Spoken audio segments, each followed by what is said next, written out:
পাহাড়ের আকাশে ফের কালো মেঘের আশঙ্কা। জিটিএ গঠনে ৩ মাসও পেরোয়নি, তার মধ্যেই রাজ্য সরকারের ভূমিকায় কার্যত হতাশ গোর্খা জনমুক্তি মোর্চা। সরাসরি না হলেও সরকারের সদিচ্ছা নিয়ে ইতিমধ্যেই পাহাড়ের নেতাদের মনে তৈরি হচ্ছে সন্দেহ। অনেক আকাঙ্ক্ষা, অনেক প্রতিশ্রুতির মধ্যে স্বাক্ষরিত হয়েছিল জিটিএ চুক্তি। স্বপ্ন দেখেছিলেন পাহাড়বাসী। বারবার জনজীবন স্তব্ধ করা বন্ধের গেরো থেকে মুক্তি পেয়েছিল পাহাড়। তারপর কেটে গিয়েছে অনেকটা সময়। কেমন আছে দার্জিলিং? এই প্রশ্নের উত্তর দিতে গিয়ে নিজের হতাশা লুকিয়ে রাখতে পারলেন না কালিম্পংয়ের বিধায়ক তথা গোর্খা জনমুক্তি মোর্চা নেতা হরকা বাহাদুর ছেত্রী।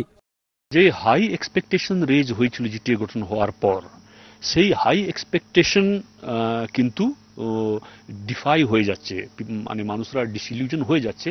আমরা গ্র্যাজুয়ালি আমাদের ক্রেডিবিলিটি লুজ করছি, আর রাজ্য সরকার উপরে ভরসা উঠে গেলে কিন্তু এটা খারাপ হবে।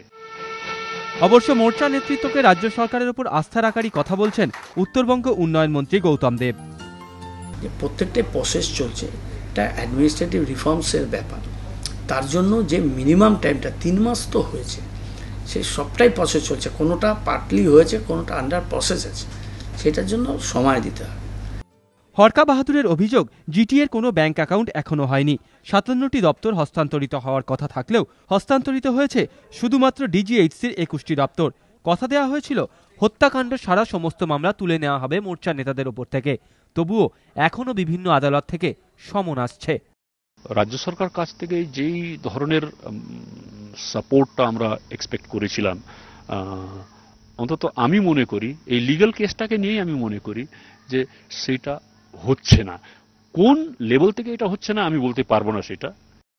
এ বিষয়ে রাজ্য সরকার প্রয়োজনীয় ব্যবস্থা নিচ্ছে বলে দাবি উত্তরবঙ্গ উন্নয়ন মন্ত্রীর। ব্যাংকিং অ্যাকাউন্টে এটা ফাইন্যান্স দপ্তর থেকে বলতে পারবে। 302 ছাড়া, মার্ডার কেস ছাড়া অন্য মামলা কেস টু কেস রিভিউ করতে হবে। আমাদের তো যা আছে বিটুইন দি লাইন্স তো লেখাই আছে। স্টেট গভর্নমেন্ট এই চুক্তিকে মানতে, মান্যতা দিতে এবং যত তাড়াতাড়ি সম্ভব এই চুক্তির বাস্তব রূপায়ণ করতে এই গভর্নমেন্ট কমিটেড। জিটিএর বয়স সবে মাত্র ৩ মাস। এই সময়ের মধ্যেই মোর্চার মনে তৈরি হওয়া অসন্তোষ পাহাড়ের রাজনীতিতে ফের নতুন বার্তা দিতেই শুরু করেছে বলে মনে করছেন রাজনৈতিক পর্যবেক্ষকরা। সনদ ঝা ও সমিত সেনগুপ্ত, এবিপি আনন্দ।